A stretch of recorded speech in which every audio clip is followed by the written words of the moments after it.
Salut à tous, bienvenue pour ce tuto BEM numéro 4.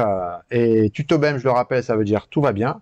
Et dans ces petits tutos, le but du jeu, c'est de faire des petits tutos rapides sur des ressources qui vont bien pour aider à télétravailler avec le sourire. Je suis toujours avec mon coworker poilu Chewbacca qui est un fidèle compagnon pour ces tutos. Alors c'est parti, on rentre dans le vif du sujet et on commence avec le jour 1 du générateur d'attestation de déplacement dérogatoire, puisque maintenant vous pouvez le faire ici en ligne sur le ministère de l'Intérieur. Vous avez le lien ici, c'est en ligne depuis 8 heures ce matin.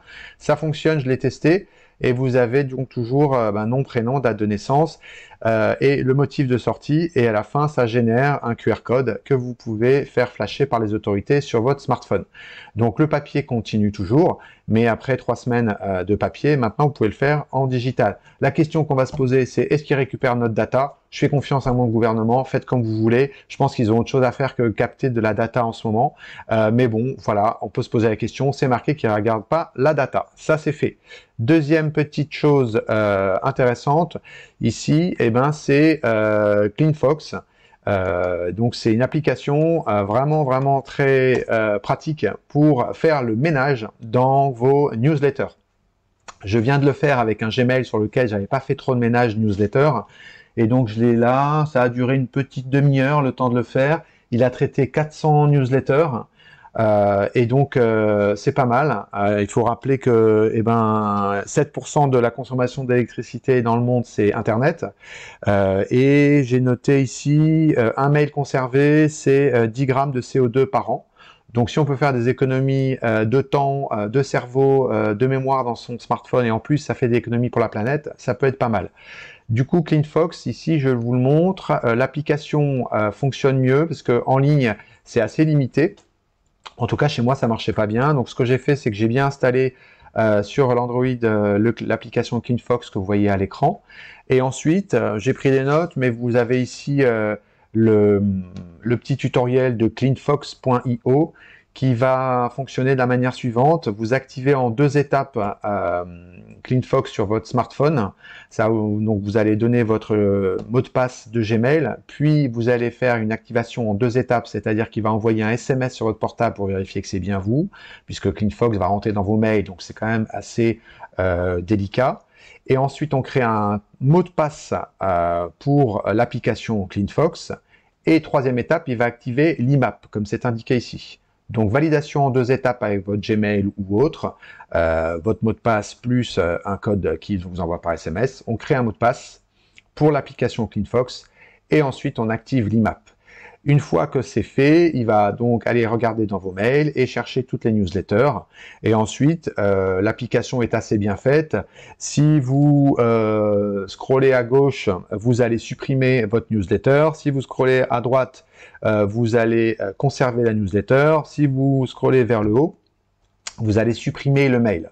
Donc c'est assez important.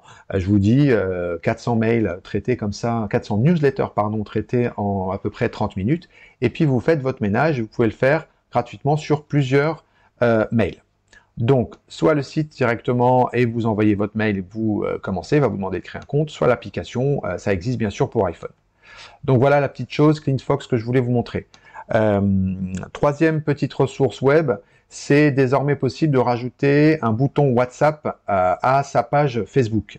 Donc là, je suis sur une page Facebook classique, il n'y a pas de bouton paramétré pour l'instant, et donc ça va être très pratique en ce moment, surtout pour les commerçants, ou certains qui peuvent faire de la commande en ligne, donc plutôt des e-commerçants, de rajouter un bouton WhatsApp, puisque d'autres moyens de contact physiques sont compliqués en ce moment. Donc comment on fait ? On va faire paramètres sur sa page Facebook, donc il faut prendre la main, vous signez avec votre profil Facebook. Ici, dans paramètres, vous avez un onglet sous l'onglet Instagram, l'onglet WhatsApp. Ici, donc je clique là. Il va me dire quoi? Indicatif pays France par défaut. Il me dit indique ton numéro de portable ici, 06 62 37 45. Donc je vous transmets mon portable, il n'y a pas de souci, vous pouvez me contacter pour un tutoriel ou une formation, on ne sait jamais. Il me dit envoyer le code. Donc là, il va l'envoyer sur WhatsApp. Donc, je regarde mon WhatsApp en direct avec vous pour pouvoir rentrer le WhatsApp code qui est reçu ici. Donc, la petite manip. Voilà, il m'a donné un code WhatsApp. Donc, il faut avoir WhatsApp sur votre smartphone, bien sûr. Donc, le code, il est là. Voilà. Je confirme. Et du coup, il me dit, est-ce que tu veux ajouter un bouton sur ta page Facebook? Je fais oui, ajouter un bouton. Voilà. Et maintenant, le compte WhatsApp est associé. On peut aller, si vous avez un WhatsApp Business, le faire également. Donc ça, ce sont des options payantes, un WhatsApp Business. Si je reviens sur ma page Facebook, en public, j'ai désormais un compte WhatsApp ici. Donc je vous montre à quoi ça ressemble si je l'affiche en mode visiteur ici. Voilà, je suis sur une page Facebook et la personne a un bouton WhatsApp et peut me contacter directement. Très pratique pour tout ce qui est commande via WhatsApp en ce moment. J'ai vu des restaurants cartonner avec ça. Donc ça, c'est fait. Ensuite, l'application KineMaster, ça c'est du montage, uniquement pouvoir filmer, puis monter, puis diffuser depuis son smartphone, donc c'est 100% smartphone. Donc bien sûr, ça ne remplace pas des outils de montage plus professionnels de chez Adobe, Final Cut, Premiere, etc. Mais c'est vraiment pratique si vous voulez faire des petits tutoriels ou des petites vidéos professionnelles, présentations en ce moment.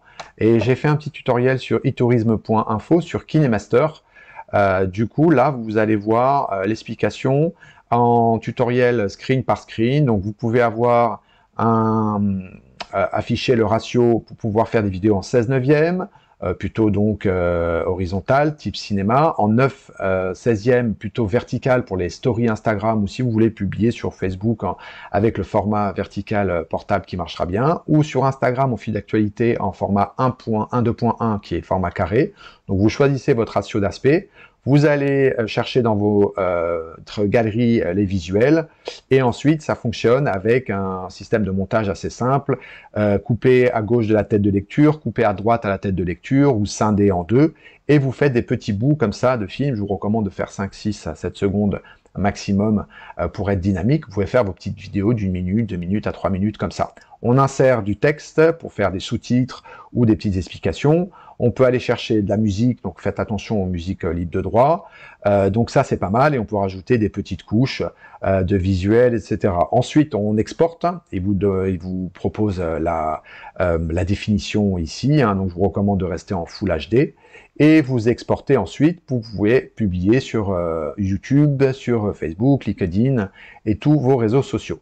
Donc je vous invite à aller regarder le petit tuto explicatif de KineMaster, qui est vraiment une super application de montage très simple, hein, même si on n'est pas professionnel du montage ou de l'image ou de la vidéo. Une petite nouveauté qui est associée par les mêmes éditeurs de KineMaster, c'est BitSync. Donc ça permet d'aller chercher une image dans votre galerie, toujours du smartphone, donc il faut télécharger l'application BitSync, et de faire une animation, et de mettre une couche sur de la musique et une couche d'animation visuelle assez sympa. Je vous fais la petite démo ici, donc vous n'avez pas la musique je pense, mais vous allez voir ce dont on parle. Donc BitSync, il va chercher 3-4 images dans votre galerie, et il applique des filtres. Ça fait un petit peu penser à du TikTok pour ceux qui connaissent. Et ensuite, vous pouvez l'exporter dans KineMaster dont je viens vous parler pour pouvoir faire du montage. Donc, soit penser vertical, soit penser horizontal. C'est assez bien fait. Je me suis amusé à en faire une rapidement ici.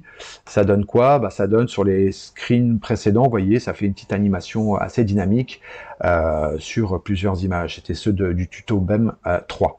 Voilà, pour la petite démo de BitSync. Voilà à quoi ça sert. Et ensuite, ça va intégrer des images plus dynamiques, si vous voulez. Donc, on continue comme cela ici. On était à BitSync. Toujours, l'application avec laquelle je monte, c'est PlayPlay, qui est vraiment pas mal faite. Hein. Enfin, ces vidéos sont faites avec PlayPlay. Donc, je vous laisse apprécier. Toujours en gratuit 7 jours. Ensuite, c'est 200 € par mois, donc c'est un budget assez conséquent, mais c'est très bien intégré. L'avantage surtout, c'est ici que vous avez des vidéos.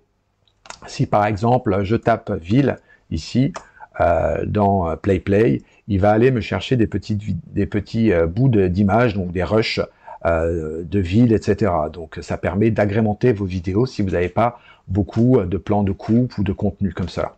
Donc voilà, PlayPlay, Ça mérite un tuto plus long, mais je vous explique ça avec grand plaisir quand vous voulez. Et enfin, en petite application, je voulais terminer sur Memento.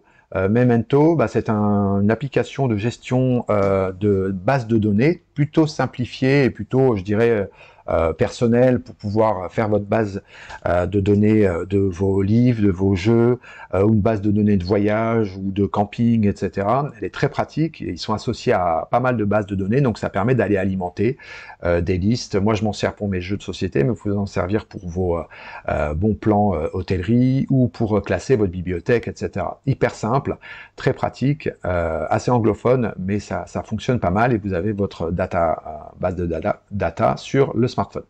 On termine avec un peu de pédagogique, avec le projet Voltaire.fr pour ceux qui connaissent pas. Donc, c'est un service en ligne et un réseau assez intéressant sur l'orthographe. Donc, vous pouvez en ce moment accéder gratuitement pour les écoles au projet Voltaire. Donc, vous demandez un accès ici. Et c'est intéressant pour réviser ces classiques en orthographe. Dernière petite chose, donc c'est les vacances en tout cas dans la zone de Montpellier, et donc il faut faire souffler à mon sens les enfants, mais s'il y a encore à travailler un petit peu et garder le rythme comme on est à la maison, vous avez ce site sympathique, une dictée par jour, pour continuer sur la thématique orthographe. Voilà, eh ben, c'est terminé pour ce tuto 4, je vous dis à bientôt pour le tuto 5, gardez la pêche, gardez la foi, et à très vite. Salut à tous, et partagez vos bons plans.